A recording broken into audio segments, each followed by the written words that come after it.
Salve família Encarando, aqui quem fala é o Davi, seja muito bem-vindo ao nosso humilde canal.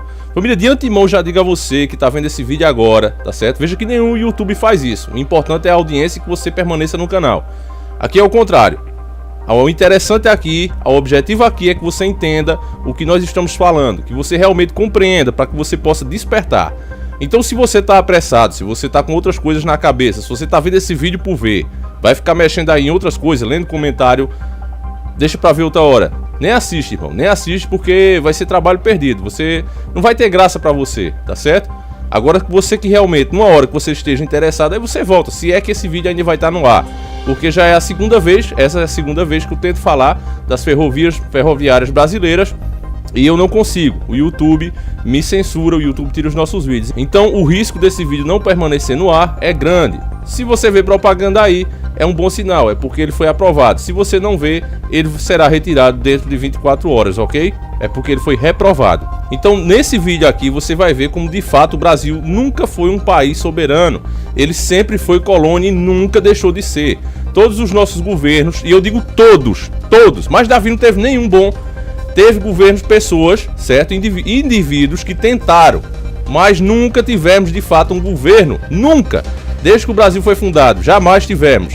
E você vai ver isso aqui nesse vídeo, vai começar a entender isso. O maldito sistema Illuminati, unido à mídia, usando as suas ferramentas de manipulação, mídia, política e tudo que eles podem, eles esconderam a nossa história de nós mesmos. O brasileiro não conhece a sua própria história, não conhece o seu passado. E por que isso é tão importante, Davi? Porque eles tiveram que fazer isso, toda essa conspiração, isso é teoria da conspiração. Irmão, quando a gente não conhece o passado, é impossível entender o presente e mais impossível ainda prever o futuro. Então eles fizeram de tudo para que você não conheça os brasileiros, os grandes heróis que essa nação tiveram, homens que fizeram coisas que a gente hoje fala e acha impossível que aconteça. A gente, como era bom se tivesse, por exemplo, quem já não falou? Já pensou se aparecesse um rico e fizesse tal coisa na cidade? Né? Às vezes na nossa cidade, aparecesse um ricão aqui e fizesse isso aí que a prefeitura, o estado, o governo não quer fazer. Imagina, até você já se pôs nessa posição. Se eu tivesse para eu pegar e dizer, não preciso mais de vocês não, vou fazer aqui pro povo. Se eu fosse milionário eu faria isso. Quantos de nós já pensamos isso?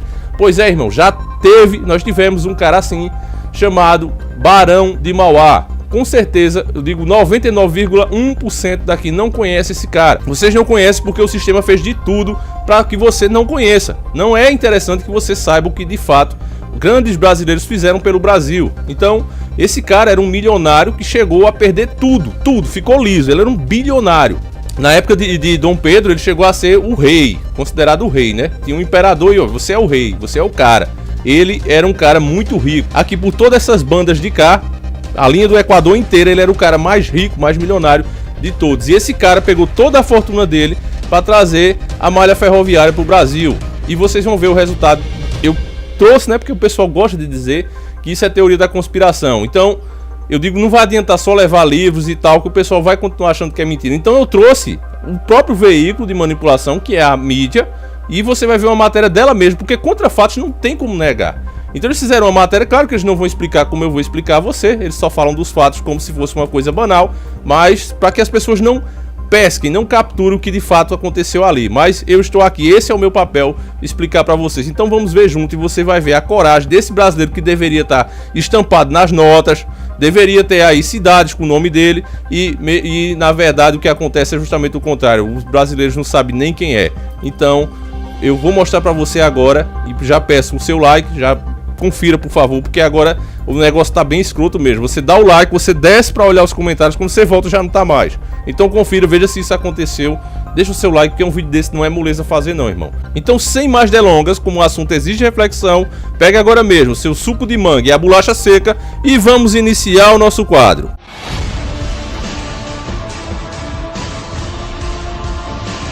Senhores do Mundo. Irineu Evangelista de Souza, o Barão de Mauá, empresário responsável por colocar o Brasil nos trilhos. Quando o soberano era o imperador, ele foi chamado de rei. De simples mascate, se tornou o dono do Banco Mauá, homem mais rico abaixo da linha do Equador. O empresário fazia os planos nessa casa onde morou em Petrópolis. trouxe a luz a gás para o Rio de Janeiro e aceitou o desafio de construir uma ferrovia do Porto de Magé até a raiz da Serra de Petrópolis. Nessa época, o Brasil caminhava a passos de mula. No final do século XIX, a locomotiva econômica do país era o café. Produção a todo vapor no Rio de Janeiro e Minas. Mas as viagens das regiões produtoras até o porto levavam meses. Em algumas travessias, 7 em cada 10 sacas se perdiam pelo caminho. Na Serra do Mar, em São Paulo, as mulas despencavam com o carregamento. O Barão de Mauá buscou recursos na Inglaterra e, sem um centavo do Império, bancou o projeto. Família, esse é o ponto-chave para você entender todo o vídeo, para você entender toda a situação do Brasil que realmente aconteceu. E você vê também aí como é terrível você ter uma mídia podre e manipuladora. O Barão de Mauá sai daqui para a Inglaterra para pedir verba para construir os trens, para fazer a malha ferroviária, e é negado. A imprensa, em vez de deixar isso bem explícito, de explicar bem, eles falam bem rápido, para que você não pegue. Aí ele bancou do bolso dele. Não, ó, não teve problema não, ó. Os caras não deram dinheiro lá, mas ele fez do bolso dele, não teve problema. O Barão de Mauá buscou recursos na Inglaterra e, sem um centavo do Império, bancou o projeto. Entendeu? Agora, se eles explicam pra você, ó, o Império não quis que o Brasil se desenvolvesse. Pra eles era muito importante que o Brasil continuasse sendo colônia, porque como colônia fica mais fácil deles nos controlar, deles nos extorquir, como fazem sempre. Todos os países de primeiro mundo fazem isso o tempo todo e a gente vem denunciando isso aqui dia após dia. Você vê que ele explicou na própria matéria, não é teoria da conspiração, as nossas safras de café se perdiam, quase que a metade se perdia na viagem, mas para eles pouco importa. Eles estão lucrando bilhões aqui, sempre foi assim. Então quando o cara chega com uma proposta, ó, vocês vão até receber mais, vão conseguir mais, não, mas aí eles pensam em quê? Tem esse lado aí de realmente a gente melhorar a produção do Brasil e ter mais lucro com isso. Mas também tem um lado que o país vai se desenvolver muito. E o país se desenvolvendo muito, ele pode sair do nosso cabresto. Ele pode ficar independente, eles sempre tiveram esse medo. Porque, meus irmãos, já vou até adiantar aqui, não era pra eu fazer isso, mas eu vou adiantar aqui o raciocínio, porque eu fico logo puto. A gente pode até finalizar o vídeo aqui se vocês quisessem. Mas a gente vai ver, porque eu acredito que vocês também querem conhecer a história do Brasil. Mas eu já posso finalizar aqui. Isso tudo era feito para que eles mantivessem o controle, com medo de o Brasil se desenvolver. Então precisava frear. Não era para ter trem aqui no Brasil, porque aí vinham as montadoras, né? Mais para frente vinham as montadoras de veículos, já estava começando. E um país com proporção continental, como é o Brasil, lógico que vai precisar de um transporte. Então os carros vindo seria... lucro dobrado por todos os lados. Lucro em gasolina, lucro na fabricação desses automóveis. A única coisa que eles não podiam perder ali, nesse país que estava emergindo, era simplesmente não perder o controle, não deixar ele se desenvolver por mais da conta, ser aquele desenvolvimento no cabresto, o que eles permitem, para que sempre dependemos deles, como os carros, por exemplo. Quando você compra um carro, para quem vai o lucro? Aí você vai para Chevrolet, vai para Hyundai, Davi, mas cada um é num lugar, um é no Japão, outro é nos Estados Unidos. Procure a árvore genealógica das empresas, já mostrei aqui 300 mil vezes. Todas pertencem aos mesmos donos, as 13 famílias. Poxa, o meu estúdio até começa a cair aqui, que eu me empolgo, família. Aguenta aí, família, peraí. Merda, meu irmão. Lá vai, pronto, agora ficou. Procure que você vai ver que é as 13 famílias, meu irmão. Tudo vai dar neles. Você vai sair assim, ó. Quando você sair procurando, você vai ver uma empresa, dá na outra que... num grupo de empresas que no final dá nas 13 famílias. Os banqueiros Illuminati, são eles os donos de tudo. Então é lógico que eles não iam deixar aquele país que mais geraria lucro para eles se desenvolver com os trens. Esse homem, mesmo quando foi negado, ele é um homem inteligente, ele disse, rapaz, isso é um absurdo, eu vou fazer do meu bolso então. Eu vou colocar toda a minha fortuna nesse projeto. E foi o que ele fez. A gente vai continuar vendo esse documentário da Rede Podre, mas você já está entendendo o que de fato aconteceu. Vamos lá. Família, e antes que eu me esqueça, para fechar mesmo com uma chave de cocô, a Rede Podre ainda, além de não te informar tudo isso que eu te expliquei agora, além de não passar a verdade para você, eles ainda deram um jeito de arrumar uma pessoa comum, um coitado, para ainda dizer que o cara era doido. Não, o Império, né? A Inglaterra não deu dinheiro porque viram que ele era doido. É dizer, será que se ele fosse doido, o governo teria... Será que se ele fosse doido de fato, ele teria ficado milionário? Ele teria o carro que ele tinha? Rapaz, é muito absurdo, meu irmão. É muito absurdo. Veja aí, eu vou até voltar um pouquinho da matéria pra você dizer, não, esse bicho tá manipulando. Porque, né, tem sempre aqui um Nutella, que não faz parte mesmo da nossa família, que vem só igual a barata, só pra botar gosto ruim, né? É aquele pessoal que já desistiu, que faz parte do grupo 2. Quer saber do que eu tô falando? Assiste os nossos outros vídeos que a gente explica o que é o grupo 1 e o grupo 2. Veja aí, família, quando eles fazem essa manipulação podre pra denegrir a imagem do Barão. E sem um centavo do Império, bancou o projeto. Diziam, né, que ele era doido, né? Ele dizia, já que ninguém investe, eu mesmo vou investir, né? Diziam, né, que ele era doido, né? Aí, família, me diga se tem como a gente não ver uma coisa dessa e não ficar realmente aborrecido. Eles usam as pessoas, até os coitados dos entrevistados, para manipular e dessa forma atingir 4, 5 objetivos ao mesmo tempo. Você veja, denegriram a imagem do cara, justificaram o Império não ter dado o valor que ele pediu, não ter financiado, não ter ajudado, não ter acreditado no Brasil, né? Porque é interessante para eles que o Brasil permanecesse colônia, como é até hoje. Com esse simples trecho, eles colocam o cara como um doido que trouxe a luz, né, pro Brasil a gás. Ele foi o pioneiro também, como você vai ver agora na matéria, a trazer o barco a vapor pro Brasil. Só tinha aqueles com a caravela, né, que é no vento, o vento vai empurrando lá aquele pano que eles colocam e vai andando lá no mar. Só tinha esse, ele foi e trouxe o a vapor. Era de verdade um nacionalista, um cara que queria ver o Brasil rumo ao primeiro mundo. Queria que o Brasil se desenvolvesse. Mas é desse jeito que é tratado, irmãos. Aí precisa vir um cara assim que nem eu, lá de nós, pra mostrar essa verdade a você. Porque se você esperar pela mídia, sabe quantas vezes você vai ver, irmão? Nunca. E quando vê é desse jeito, sendo manipulado e feito de otário para não perceber as coisas. Na Baía da Guanabara, os barcos à vela tinham a rota desviada pelo vento e ficavam à deriva.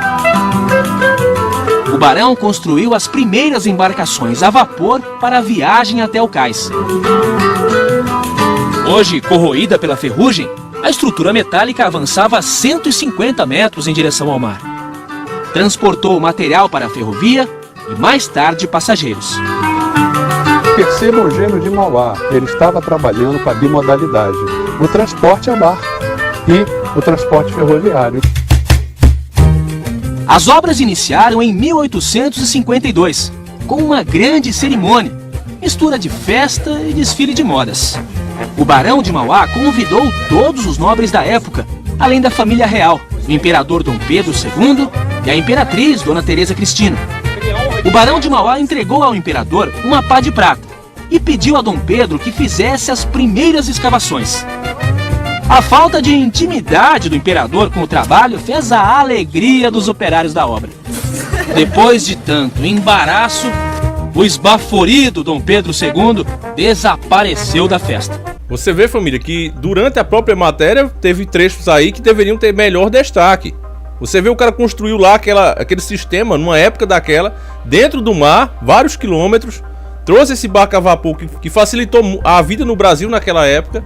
Não, mas o que merece destaque é Dom Pedro, né? Que Dom Pedro II, que não sabia trabalhar no pesado. O que merece destaque pela rede podre é isso. Então, família, onde é que a gente pode parar com uma mídia desse tipo? Sempre tentando diminuir os atos, sempre tentando ridicularizar o Brasil para os próprios brasileiros. É isso que eles fazem e é o que fazem melhor. Sob o comando de engenheiros ingleses, mais de 200 homens construíram a estrada de ferro Mauá na base da picareta. Em 2 anos a obra foi concluída, transformando a viagem do cais até a Serra de Petrópolis de 2 horas em 30 minutos. O passeio inaugural foi na locomotiva Baronesa, homenagem à esposa do barão, Dona Maria Joaquina. 4 vagões percorreram o primeiro trecho sobre trilhos em solo brasileiro. E os 26 km por hora assustaram quem estava acostumado à velocidade das mulas. A estrada de ferro que abriu os caminhos do Brasil é hoje rota para lugar nenhum. Apenas um trecho da estrada original roda nos trilhos de subúrbio. E aqui o Barão de Mauá chegou ao fim da linha, derrotado por um gigante chamado Serra da Estrela. Ele esbarrou nesse paredão, diferença de 870 metros até Petrópolis, ele não conseguiu. O Redentor chegou de trem ao Morro do Corcovado. As peças foram levadas pelo veículo que hoje transporta os turistas. Mas para alcançar os 800 metros de altura, foi preciso reinventar a roda. Ficou dentada para se encaixar nos trilhos da cremalheira. Sistema criado na Suíça, usado até hoje em grandes inclinações. A invenção revolucionou o trem. E também fez a primeira estrada de ferro do Brasil subir a Serra de Petrópolis. Vem surgindo de trás das montanhas. O trem da montanha chegou onde o Barão de Mauá sonhava. Olha o trem. Mas puxado pelos investimentos de outra companhia, a Grão-Pará, mais tarde Leopoldina. Ferrovia que avançou em direção à zona da Mata Mineira. E o vapor, na subida da serra, ainda aquece a memória. Os que sabem do trem. Eu tenho uma saudade gozada. Uma saudade que eu tenho.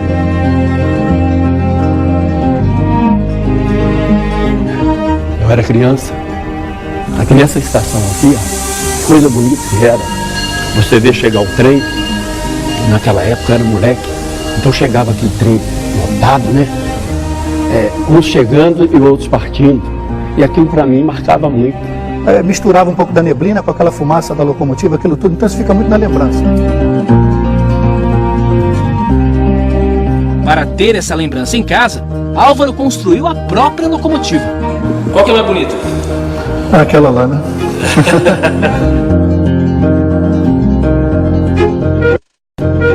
No início, os trens tinham uma porta individual para cada passageiro. A primeira classe com bancos de couro e a segunda com assentos de madeira. Existia ainda a terceira classe, reservada a quem não tinha condições de pagar: os pés descalços. Com o tempo, gente da alta sociedade também escondia os sapatos para viajar de graça. O condutor vinha, mas o senhor não pode entrar, o senhor é um homem de bem vestido, só tem. Não, mas eu estou descalço, eu estou cumprindo a lei. A terceira classe foi extinta, mas a malandragem atravessou séculos. O que é que eu preciso dizer, família?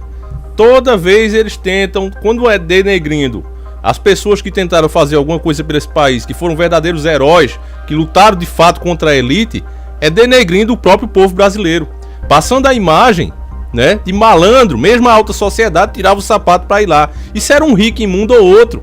A grande maioria não fazia isso. Mas eles têm que destacar isso, que é pra quê? Que é pra gente se sentir humilhado. Pra que a gente bote na cabeça, não adianta fazer nada pro Brasil que o povo não presta. Mas não é assim não, meu amigo. Nenhum povo do mundo aguenta pagar a quantidade de imposto que o brasileiro paga. Nós somos o povo mais trabalhador do mundo, irmão. Bota isso na sua cabeça, não acredite nesses caras não. Mentirosos, enganadores é eles. Tá certo? Enrolão, trambiqueiros são eles. Você não pode pegar um país desse tamanho e uma minoria e querer colocar isso como se fosse todos. Eu não faço isso, eu não faria isso. Vocês, a maioria, não faria isso. Então a gente vai ser considerado ruim, enrolão por causa de uma minoria. Isso tá errado, irmão. Cada um que seja julgado pelos seus atos. Você não pode fazer isso. Mas eles fazem. Deixam de dar destaque aos pontos importantes. Vê lá, os caras fizeram isso quase que na mão, no picarete. Dá destaque a isso, irmão. Você vê lá a outra parte, como é importante. Era dever da imprensa fazer isso. Não era pra eu estar aqui, não. Era pra eles fazer isso. Mostrar a você esses fatos. Você vê lá como é importante. Um pequeno trecho que construíram economizou de uma viagem de 3 horas. Consegui fazer em meia hora. Isso porque a velocidade era de 24 km por hora. Então o que a imprensa devia fazer? Imagina hoje, nos dias de hoje, um trem-bala, por exemplo, de Pernambuco aqui para São Paulo. Imagina eu poder estar aí em 3 horas aí conversando com vocês, ou vocês virem até aqui onde eu estou, em Pernambuco, e a gente bater aquele papo, meus inscritos aí de São Paulo, do Rio, pelo Brasil todo e até fora, né? Mais de 20 países assistem o nosso canal. Imagina como é que poderia ser mais fácil a gente se encontrar, a gente conversar. Tu ir agora no Mercado Livre, comprar um carro, o que tu quisesse, irmão, e o frete ser barato, irmão. O frete ser barato, bota lá em cima. Eu podia até, vou aí fazer um encontro, bota o carro em cima do trem e vou pra aí. Pagava mixaria, mas isso eles não explicam a você. Os Estados Unidos é assim. Os carros lá que muita gente tá trazendo agora, né? Porque você só pode trazer um carro quando ele completa 20 anos. E muita gente tá trazendo os carros, e quando os carros chegam de lá aqui, né? Os carros americanos chegam aqui, aqueles Mustang antigo e tal. Os carros são zero. São pouquíssimo rodados. Tem carro aí com 30, 40 anos que não tem 100 mil quilômetros rodados. É absurdo. De que milagre é esse? O americano não roda, não. Ele roda. Só que viagem longa não se faz. É muito difícil. A não ser quando um cara realmente quer ir curtindo a paisagem, mas é raro. A maioria bota o carro, quando vai se mudar, bota o carro em cima do trem e parte. Então era muito interessante para ele. Então o sistema sabia que um país que tem uma linha ferroviária que corta o país todo, e a ideia dos nossos líderes era essa na época, trazer isso. O Barão de Mauá tava lutando com tudo que podia para fazer, pagando do bolso dele. A ideia dele era essa, colocar no Brasil todo, deixar como era nos Estados Unidos. Então a elite tinha que frear isso de alguma maneira. Isso não podia ir pra frente, porque caso isso acontecesse, o Brasil ia se desenvolver muito. E você já vai entender melhor. No finalzinho eu vou explicar o porquê disso, o que é que eles já estavam planejando. No finalzinho, irmão. Aguenta aí, vamos continuar vendo. O trem chegou quando a escravatura estava de partida. E surgia o trabalho assalariado. Eu pegava lenha aqui, só botar lá. Pra poder encher, for lá e levar. E maquinista? Como é que você se tornou maquinista? Eu era novo ainda, o chefe me falou, ó, tô precisando de maquinista. Então, essa aqui era a sua menina? Essa era uma das meninas que eu adorava. Em Petrópolis surgiram as primeiras vilas operárias e indústrias têxteis. O trem precisava de comunicação eficiente e trouxe o computador do século XIX. As mensagens tinham apenas código, o Morse, assim era o telégrafo. A história desse meio de comunicação também deve reverência ao empresário do Império. Só o Barão de Mauá poderia construir 12 mil quilômetros de cabos submarinos para a comunicação com a Europa. E a roda do desenvolvimento girou como a cremalhinha.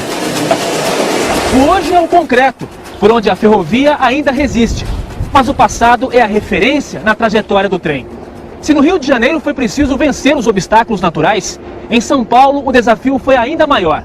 A Serra do Mar impedia a ligação entre o Planalto e a Baixada Santista. Um desnível de 800 metros, superado com 13 túneis, 17 pontes e uma das maiores obras de engenharia ferroviária do mundo. A muralha de rocha foi redesenhada pelo caminho do trem. 10 quilômetros de construções numa área sujeita a chuvas e deslizamentos. Trabalho de 5 mil pessoas. Mão de obra qualificada dos imigrantes europeus. Os obstáculos extrapolaram o orçamento e custaram a falência do Barão de Mauá. Ele entregou tudo, até os óculos com aro de ouro, ele entregou para o leilão. Foi uma falência infeliz, porém honesta. Na história do patrono da ferrovia está a riqueza de uma família de sangue azul. Dona Francisca, 79 anos, é marquesa, trineta do Barão. E Eduardo, 43 anos, marquês, tetraneto de Mauá. O que é que ficou para a família? Aí eu costumo dizer para quem quando nos perguntam, vocês estão ricos? Não, aí eu falo, nós estamos falidos desde 1878. E aí, família, você, se é um nacionalista como eu, deve estar sentindo a mesma coisa. Aquela dor, aquela tristeza por nunca ter ouvido falar desse cara antes, da nossa escola. Talvez até o vimos, mas não deram a importância que deveria para que a gente pudesse capturar a informação de fato. Veja quanto tempo a mídia vem enchendo a nossa cabeça de besteira e fazendo a gente deixar passar os verdadeiros heróis dessa nação. Esse homem, um verdadeiro herói, desafiou até a condição humana, gastou toda a sua riqueza, ficou pobre, colocou em jogo o seu futuro e o da própria família, desafiou um império e não teve apoio de ninguém. Ainda hoje, esse tempo todo, quando é lembrado, é dessa forma, com deboche. Tá aí a família do cara, você vê a humildade deles, né? Mesmo tendo um sangue, como eles falaram, azul, você vê a humildade deles, boas pessoas. Então, meus parabéns aqui, a nossa homenagem a ele por esse ato heróico, né, do Barão. E Fica aqui a nossa homenagem à família dele. E também o meu sentimento de indignação, família. A gente tem uma mídia que trata a nossa história dessa maneira. E tem um Brasil e brasileiros desconhecidos dos próprios brasileiros de hoje em dia. Não é à toa que o nosso povo não tem heróis, não é à toa que o nosso povo não tem orgulho de si mesmo, da sua história, por causa desses caras. Eu tento fazer minha parte aqui.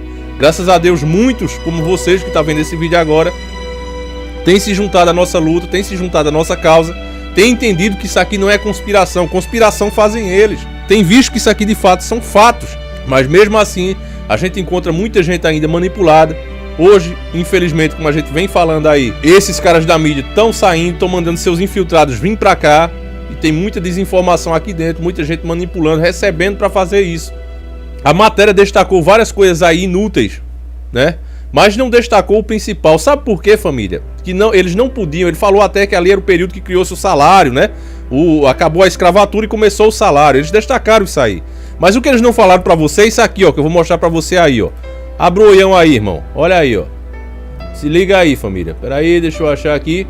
Fábrica de Highland Park, nos Estados Unidos. A linha de montagem começou a se mover no dia 7 de outubro de 1913. Pela primeira vez na história, né? Era a Ford que estava lançando seus carros, o automóvel na linha de produção. E eles sabiam que o principal mercado que ia querer isso, que precisava disso desesperadamente, seria o Brasil. E aí que eles poderiam vender isso pelo preço que quisesse, que o povo ia ter que comprar, porque precisava disso. Só que, para que isso acontecesse, os trens não podiam ir à frente. Então é por isso que vocês perguntam, por que os governos deixaram se acabar? Porque não podia. A elite não queria que isso ficasse aqui no Brasil, que o Brasil tivesse a malha ferroviária. Eles não queriam que o Brasil tivesse. O que era interessante para eles era ter rodovias, para que o povo tivesse que comprar carro, para encher os bolsos da elite de dinheiro. Como eu já expliquei, essas famílias são as donas dessas empresas. Eles dividem em vários nomes para que você ache que existe de fato uma competição, mas o dinheiro no final vai tudo para a mão dos mesmos caras. Você vê que esse período aí de Dom Pedro II, ele foi até novembro de 1889. E os carros, né, já começou a sua linha em 1913, ou seja, já era uma coisa que estava sendo planejada. Esses caras têm visão de 30, 50, 100 anos na frente. Eles já vão fazendo os planos deles. Então quando vira aquele cara criando a malha ferroviária aqui no Brasil, disseram, pô, isso não pode acontecer. Ninguém apoia, ninguém ajuda, deixa ele quebrar, uma hora o dinheiro dele vai acabar. E de fato acabou. De fato acabou. Agora é justo que isso aconteça? Aí entra político, sai político, só faz promessa. Disseram que Bolsonaro vai fazer. Eu duvido, irmão, ele ir contra o sistema. Duvido. Se fizer muito, vai ser um miguezinho ali de 20, 30 quilômetros para desdobrar, dizer que fez, mas não vai fazer. Porque para fazer isso, precisa ir contra a elite, os interesses internacionais. O Brasil é uma colônia, precisa entender isso. O Davi, a gente vai fazer o quê? O que é que a gente pode fazer? A mesma coisa que eles fizeram. Nada que eles fizeram foi de forma espiritual. É comprando, é manipulando, é colocando seus agentes aqui. É corrompendo as pessoas. Então precisamos de pessoas honestas, pessoas realmente dedicadas à causa, nacionalistas de verdade, irmão, que não vão lá se dobrar. Pessoas que não estão entrando na política para resolver a vida delas, mas para resolver os problemas do Brasil. Que sejam transparentes, que estejam mostrando aqui. No nosso último vídeo, acho que... foi no nosso último vídeo mesmo que eu falei que o Cabo Daciolo está com a ideia de criar um partido. Eu apoio essa ideia. Não é porque seja o Cabo Daciolo. Qualquer pessoa que queira criar um partido do zero, não é? Do zero, sem os laços da maçonaria, sem os tentáculos da maçonaria, sem os tentáculos dos bancos internacionais, dos banqueiros Illuminati, eu tô apoiando. Deixei o nosso contato aí, até agora o Cabo Daciolo não entrou em contato, não sei se ele não viu, não sei o que é que aconteceu, porque aqui a nossa família aqui, o nosso canal, tá apoiando, a gente vai ajudar a conseguir as assinaturas para a criação desse novo partido, a maioria, porque a única forma de lutar contra o sistema vai ser de forma democrática, irmão. Não adianta, vamos lá tirar os caras à força. Vai tirar os caras à força com o quê, irmão? No grito. Veja o que Trump já mandou para Bolsonaro, por exemplo, de armamento. Pelo amor de Deus, isso é ideia infantil. Aí o exército, intervenção militar, o exército, o alto comando todo depende das ordens maçônicas. Está debaixo da maçonaria, jamais vai fazer nenhum movimento legítimo. E você vai fazer o quê? Vai conseguir arrancar o governo do lugar com cartazes? Isso não funciona, tem que ser feito de forma democrática mesmo. É elegendo pessoas honestas, colocando as pessoas certas lá para que elas possam lutar pelo povo. Agora com esses partidos que estão aí, não dá certo. veja o nosso vídeo que a gente explica o que era o Prona de fato, por que é que precisamos de um novo Prona. Seria muito bom que o Prona pudesse voltar, porque ele foi engolido. Então assiste esse vídeo e a gente explica melhor isso aí. Então é isso, família, eu vou ficando por aqui. Se vocês querem saber mais sobre isso, tem muita coisa ainda pra gente entender. Eu peço que você compartilhe. Eu só farei se o vídeo tiver pelo menos 30 mil acessos, família. Tá muito fraca as views, eu acho que não sei o que tá acontecendo. Os likes também têm diminuído, então peço que você confira. E se ficar dando menos de 30 mil, não compensa fazer vídeos desse tipo, porque eles são longos, eles exigem muita pesquisa, eles exigem realmente muito tempo. E é por isso que você não vê esse tipo de vídeo em outros canais. Então, família, eu conto com vocês, eu só posso contar com vocês. Não acredito nesse negócio, o canal tem 400 mil inscritos. Não, o canal deve ter 30 mil, 15 mil inscritos no máximo. O canal tá inchado. Esses números aí só servem mesmo para que as pessoas achem que não precisam mais compartilhar, deixar like nem nada, que o canal tá cheio, mas não tá, família. O que vale é quem assiste. Então olha o número de views e você sabe o número de inscritos de um canal, tá certo? Eu vou ficando por aqui, agradeço mais uma vez a vocês, reconheço o nosso trabalho, tá certo? Essa é a forma que você pode fazer, compartilhando, deixando o like e o comentário. Não é fácil fazer, família, a gente leva o nome de imoral, a gente tem os vídeos bloqueados porque tá indo contra o sistema. Então a única recompensa que a gente tem de fato é vocês, tá certo, irmão? Então faça aí, ajude, quem puder ajudar de forma financeira, nós temos o Apoia-se, temos o Patreon. E ainda também tem o PayPal, e se você quiser, você pode mandar um e-mail para o endereço que está aí embaixo na descrição do vídeo, no nosso e-mail, e eu te mando a conta para você fazer um depósito direto. Eu vou ficando por aqui, fiquem todos com Deus, que o nosso Yahushua acompanhe e proteja vocês durante toda a semana. Nós voltamos amanhã às 7 horas, às 7h30, se assim o Criador permitir. Tamo junto e sempre encarando o sobrenatural.